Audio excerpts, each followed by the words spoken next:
Right, Monster Hunter Stories 3 Twisted Reflection. There's a trial version out now, and I think we should talk about it. This game is such a massive jump up from Stories 2. Now, the obvious answer is they're probably primarily made for the Switch, and obviously with the Switch 2 being such higher level hardware, they're able to do more. But even from small things, you should be seeing in the background the title screen and some gameplay. I think the quality has jumped up, and it is such a big jump. It's the first thing I noticed, even just on the title screen, but it looks fantastic. The other thing I noticed is, one, the protagonist speaks, first time for Stories, but Monster Hunter seems to be going in that direction with Wild. And characters feel like characters. I'm invested already. I've only played about an hour and a half of the trial. There is more, but I am going to wait until I stream the full thing when it comes out. Link down below if you want to follow on Twitch and wait for that. But I think it will be interesting to see where the story goes. I can always see the crumbs they're setting up, but I'm waiting to see how it goes. And the world they're setting in is very different from anything else. No connection to any other riders, even though I do mention them. It is interesting, the combat as well. So the combat is generally the same. It's got the same rock, paper, scissors of power, speed, and tactical. But, or if you want the simple, red, blue, green. Same thing you would know if you played any of the stories. And if you haven't, the game does a really good job of explaining it to you.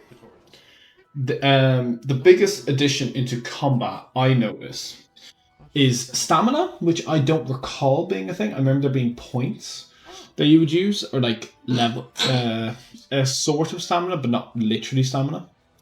And then the other thing is the Wyvern Soul gauge. Now this is brand new, so it seems to work like a morale system in terms of the harder you hit the monster, the more damage it will take both to its health and to the gauge. And when the gauge breaks, the monster will topple over, and you get to do either a super attack on it or a load of damage. Now, I love this. I think it's a fantastic feature, and it's a new feature. It's just going to really change, I think, how combat's working. I wonder if later on you're going to have moves that don't do a lot of health, but will do a lot of gauge damage. I can see that coming into play. Kinship attacks, still there, still fantastic, still super sick. The world itself, I love seeing a new side of this world. Like I've been playing Monster Hunter. I started in World and I've been playing everything since, and I went back and played GU. It's interesting to see a side of the world which isn't just about hunting monsters. Now we've got politics, and it even feels slightly Fire Emblem-y. It feels like it's a lot of inspiration from that. The characters especially some of them look straight ripped from Fire Emblem. But that is not a bad thing. I think it's really good, and it's a really interesting start. Even just the first hour and a half has me really interested where it goes. I know anyone who's been following the game like myself knows some monsters which are coming back, some which are confirmed.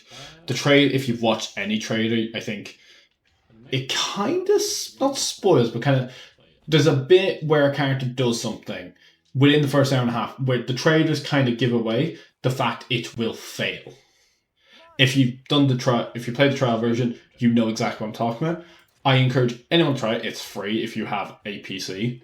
Try it. I'm sure there's a version on Xbox, PlayStation, and Switch, I assume. But I think absolutely try it. It is fantastic. The combat is so much fun. 100% pre-ordering. I'm buying this, and I will be playing it when it comes out. Thanks for listening to me ramble.